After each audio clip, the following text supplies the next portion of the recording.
मंचस्थ सभी अतिथियों को एक बार पुनः प्रणाम और इस सदन में विराजमान सभी विशिष्ट अतिथि ही हैं, क्योंकि बड़ी आत्मीयता से बड़े मनोहार के साथ आप यहाँ आमंत्रित किए गए हैं और आपने उस आमंत्रण को स्वीकार भी किया है।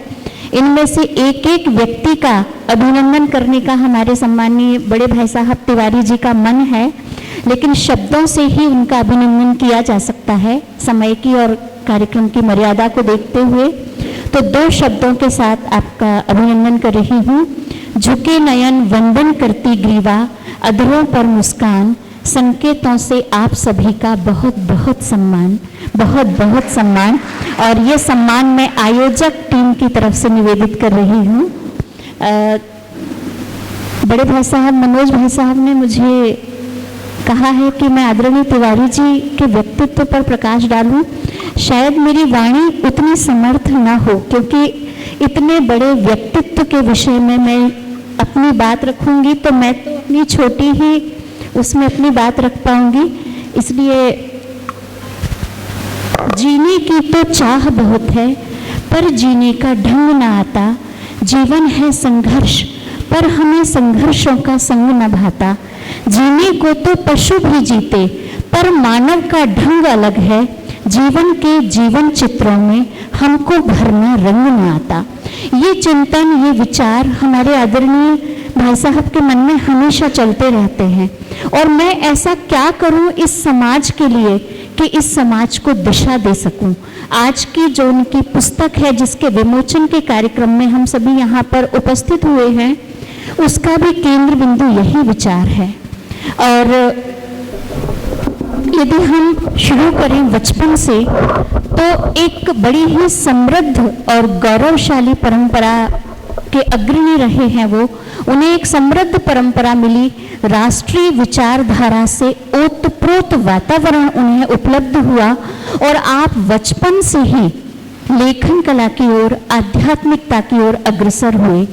मैंने उनसे ही चर्चा के विषय में जाना है कि जब भी वे किसी के जन्मदिन में, अपने मित्रों के जन्मदिन में या कि किसी की बर्थडे पार्टी में शामिल होते थे और जब वे देखते थे कि जीवन के उल्लास को मनाने का ये कौन सा तरीका है जिसमें हमने कुछ समय की पार्टियां की, ऐशो आराम के साथ उस दिन को व्यतीत कर दिया, जो कि एक बहुत महत्वपूर्ण दिन था ये चिंतन करने का कि हमारे जीवन को दिशा कौन सी मिलनी चाहिए, हमें किस ओर जाना चाहिए और हम कहाँ खड़े हैं।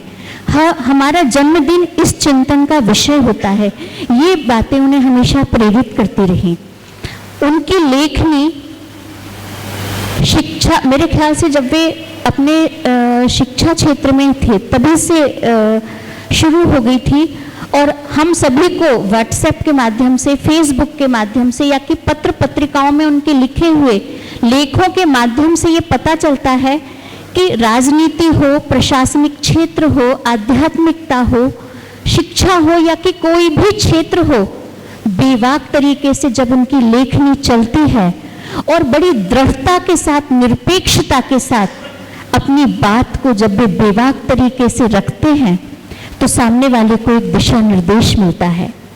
इसके साथ ही राष्ट्रीय विचारधारा उनके खून में है, उनके अपनी चिंतन में है।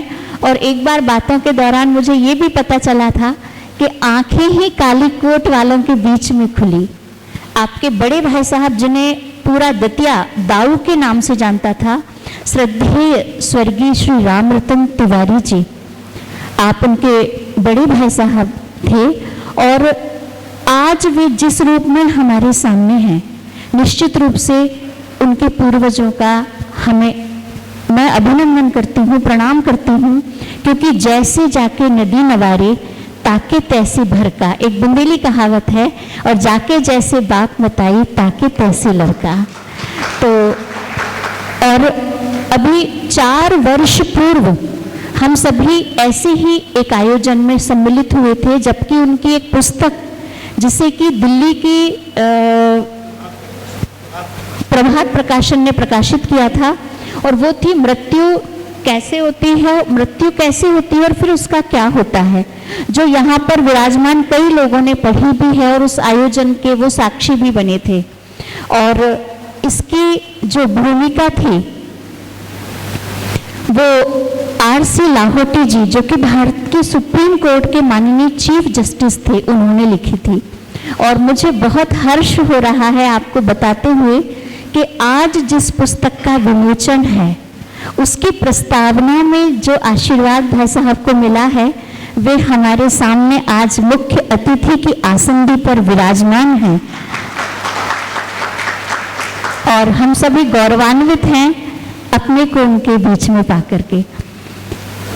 निश्चित रूप से मैं इतने कम समय में भाई साहब के व्यक्तित्व को नहीं बांध सकती क्योंकि शायद मेरी वाणी में इतनी सामर्थ्य नहीं है, लेकिन शुभकामनाएं इस पूरे सदन की तरफ से प्रेषित जरूर करना चाहती हूँ कि उनकी लेखनी ऐसे ही अग्रसर होती रहे। कोरोना काल जब चल रहा था, जबकि कोई विषाद में था, कोई भय में था, कोई अपनी अपनी तरीके की मानसिकता को कोरोना काल को जी रहा था, उस समय भाई साहब ने इस पुस्तक को लिखा और वो विचार बिंदु समेट करके आज हमारे लिए प्रस्तुत किए।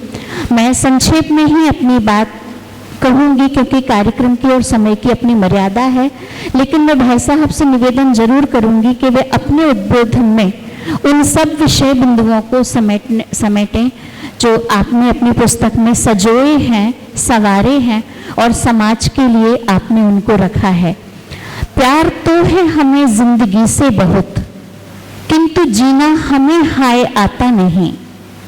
प्यार तो है हमें जिंदगी से बहुत, किंतु जीना हमें हाय आता नहीं, क्योंकि जिससे जिसे प्यार होता अधिक वो उसे व्यर्थ यूं ही गंवाता नहीं, वो उसे व्यर्थ यूं ही गंवाता नहीं।